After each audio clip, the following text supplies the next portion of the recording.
Magandang umaga. Maaga kaming gumising ngayon kasi may pupuntahan kami ni Madison. For breakfast, nagluto lang ako ng simpleng almusal.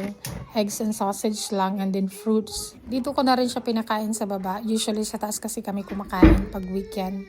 Then after that, pinaliguan ko na rin siya. Where are we going today? Home Depot. Home Depot. Okay. Outfit check. Kailangan mag-jacket kasi malamig.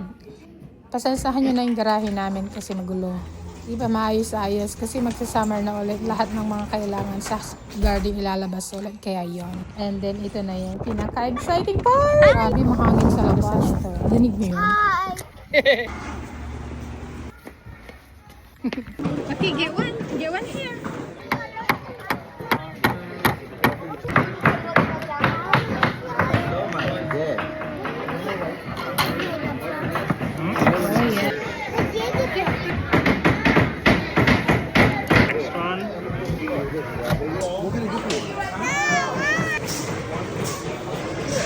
Say all done.